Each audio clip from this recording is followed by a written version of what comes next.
Hi, I'm Paige. Welcome back to my kitchen. You're watching the next episode of Doughing It with Paigey.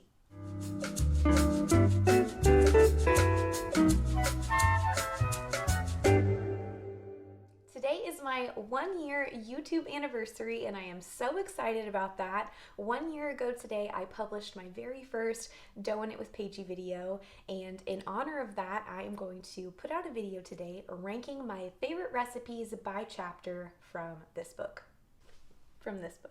After that, I'm going to be doing kind of a Q&A style. I am answering a lot of the questions that I received on Instagram. I'm also going to be answering a few frequently asked questions that I get about this book.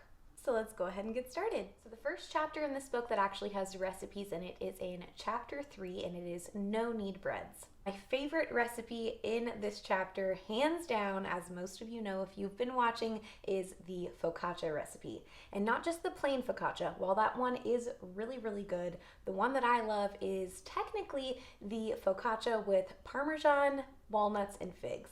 However, I like to take out all of that stuff and put my own toppings on it. My favorite type of focaccia is focaccia with olives, and I usually like to add a little bit of seasonings as well as some shredded cheese. My least favorite recipe from this chapter is, I took some notes on this one.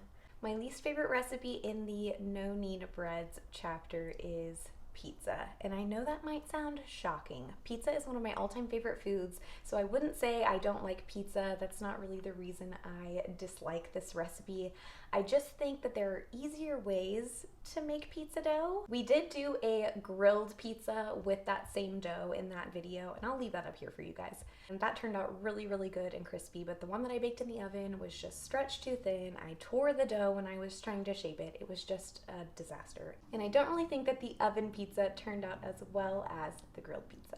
Moving on to the next chapter in the book is kneaded breads. You guys know I hate kneading. It is the worst. I want to keep my dough in the bowl as long as I can and do all of my folds. I don't want to have to get my countertops dirty, nothing like that. With all that being said, my favorite recipe from the kneaded breads chapter is the brown sugar spice oatmeal bread. This is one that took me totally by surprise. I was not expecting to like this loaf of bread because I don't really like sweet breads. This is more of a really soft sandwich bread, and I loved it. I thought it was so good. We actually ended up pairing it with a cheese board right after we filmed the video for the first time, and it was just the perfect blend of slightly sweet with savory, and I really, really enjoyed it. My least favorite bread from the kneaded bread chapter is the kindergarten honey wheat bread. This bread is just a little bit dry, and I just didn't really feel like it had a bunch of flavor. We ended up making rolls with it, and I just wasn't wowed, so I'm marking that as my least favorite. Moving on to the next chapter is enriched breads, and as you guys might know, I just said it a second ago, I don't love sweet breads that much. They're not my favorite. But the cinnamon roll recipe is just my favorite recipe in this chapter, especially with the addition of the homemade icing recipe that I provided. It just elevates the cinnamon rolls. It gives it something that it needs, in my opinion. I just really was never sold on that glaze that's underneath the cinnamon rolls. I feel like it's a little bit too sticky and kind of hard after it cooks, but with the icing substituting that, it just, they're out of this world. Now, for my least favorite enriched bread recipe. It has to be challah, only because I just feel like it doesn't really bring a lot of flavor to the table. It's fun to make. I really like the braiding technique.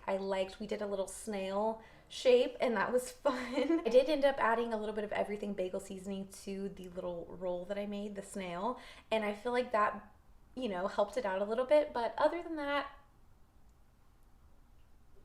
it's just kind of No hate on challah. If there's bread around, I'm gonna eat it, so no hate at all. And the final chapter in this book is breads with pre-ferments. This one was actually a little bit hard. I was going through all of the recipes in this chapter, and it was kind of hard to narrow down what was my favorite and what was my least favorite because I really like all of the recipes in the last chapter. I will say the intermediate sourdough is by far my favorite for quite a few reasons. For one, you don't have to knead it. Again, I absolutely love that. It provides a flavor and a moisture that is just really, really good. It's better than the beginner sourdough loaf, and I really think it's on par with the Alchemy sourdough without all of that added extra work. My husband also agrees that the intermediate sourdough was his favorite as far as flavor, moisture, texture. That was our favorite.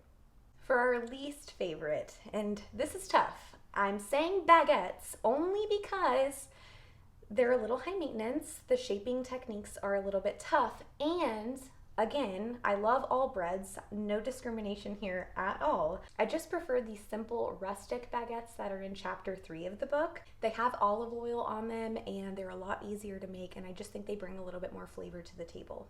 Now that I've shared my personal favorites and my personal least favorites with you guys, I'm going to move on to the Q&A portion of the video. What a fabulous question. I actually have a whole video on this. There is a variety of items that you'll need to invest in if you're just getting started out as a new baker. So I'll leave a link right up here for you guys to my equipment video. I would say water temperature does matter to a certain degree. No pun intended. I've mentioned this in a couple of videos. I got lazy with taking my water's temperature every single time that I baked, and I did just have some kind of off results every single time I did that. My dough would either be overproofed or underproofed because I wasn't checking the temperature of my water. A lot of other books and recipes say to add warm water to your bread. They don't really specify temperature, but that is something that the author explains very early on in this book.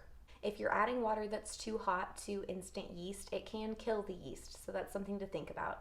Also, if your water temperature is too cold, you may not get a very good rise out of your dough. That goes the same for sourdough starters as well, which I covered in my sourdough starter video. If you're adding cold water to a sourdough starter, you may not see a lot of activity from it, so it's not really rising and falling like it should after you feed it.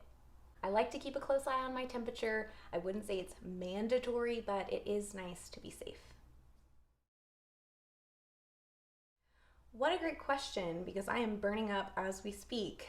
I deal with this a lot because I live in Texas and the weather here is usually crazy and unpredictable, but more than likely it's really, really hot outside. My advice to you for this question would just be to really keep an eye on your dough. It'll probably be a little bit closer to 45 minutes to an hour when your dough is done proofing if you're baking the recipes from this book and it's extremely hot in your house and outside.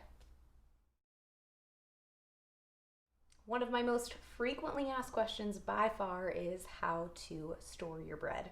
I always store my bread in a brown paper sack. You can use the ones that are from the store, like a bigger paper grocery sack, or you can use like a small brown sandwich bag, which is usually what I use. I find this keeps the crust on the bread pretty crispy. I've also used beeswax wraps for my bread, and I think that they do a good job. I just think I prefer paper bags to the beeswax. So day 1 of your sourdough starter, you fed it the night before, and the next day you go to take a look at it to see if it's time to feed it again. You only have a couple of bubbles on the surface. Your question is, should I feed it or should I let it sit for another 24 hours? I almost always feed my sourdough starter after the first day, even if I just have a couple of bubbles on the surface. I think it's safe to go ahead and feed your sourdough starter at that point. That's usually what I do. If you'd like to wait another day just to feel a little bit more comfortable about it, then you can try that as well. I've also done that and it works out just fine. So this is a toughie because I have had a few people reach out about this and I can't say that I've had a similar experience. However, I'll try to answer this the best that I can. For starters, getting your hands sticky with dough is one of the most uncomfortable feelings if you're not used to that, especially if you're working with a more hydrated dough. When I first started, I just wanted to scrape off the dough off of my hands as soon as I possibly could. I just couldn't bear the thought of the dough being stuck to them, and you can't really move them very well, so it can be very intimidating. I think for a beginner, that is probably the most common thing that you're going to run into, is just that uncomfortableness that comes along with handling dough for the very first time. However, if you're still running into hydration problems or really sticky dough, as you continue to work through the recipes in this book, you can gradually add a little bit of flour as you go and see if that helps at all with the stickiness. Most of you probably know by now I don't like to add a ton of flour to my dough while I am mixing it and kneading it. I feel that it dries out my dough and I prefer it a little bit more hydrated. So I try to work through the stickiness and try to not get super uncomfortable about it and just work with the dough the best I can.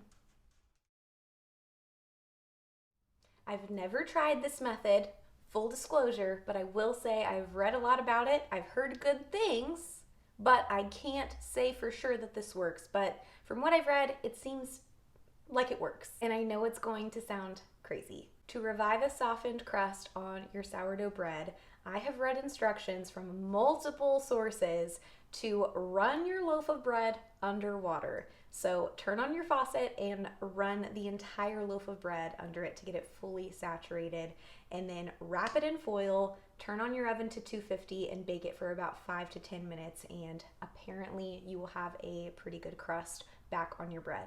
That's assuming you haven't sliced into your bread yet. If you have sliced into your bread and you're looking to revive the crust on a half of a loaf of bread or something like that, maybe I wouldn't drench it underwater, maybe spritz it with a spray bottle or use a damp paper towel to wet the crust. Try not to get that on the crumb or the interior of the bread, and then use that same method. Put it in the oven at a low temperature, somewhere between 250 and 300, and let it warm up on its own for about 5 minutes. Check it to make sure it's not getting too dry, and it should be pretty good for you. My foolproof method to revive any softened crust is to just slice my bread into slices and pop them in the toaster for about a minute, and that'll usually revive them. I love this question. I get it a lot. The reason I use parchment paper is it makes it a lot easier for me to drop my dough into a very hot Dutch oven without burning my hands. I am a very clumsy person. I burn my hands in the kitchen all the time, especially when baking bread, and the parchment paper just makes that a little bit easier for me. I like to cut out my parchment paper into a shape like this, and I'll put my dough in the center, that rounded part, and I'll drop it into my Dutch oven just like that.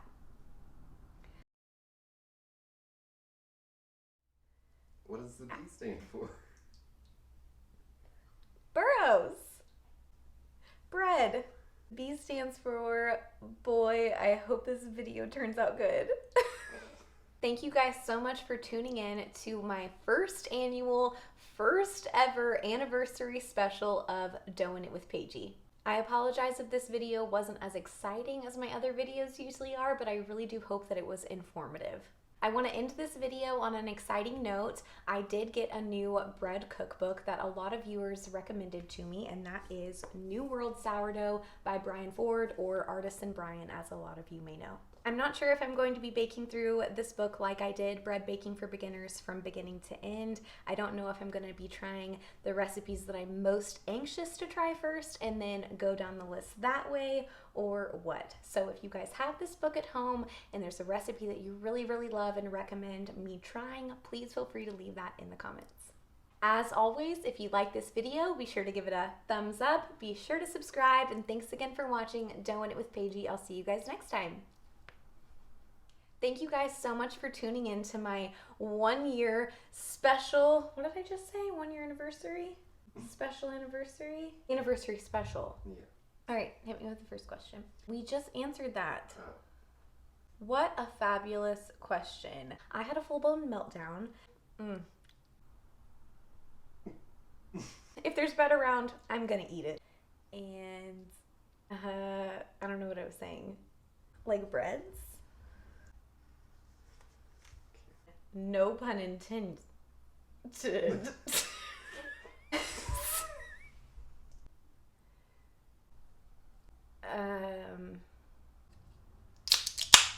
On to the next.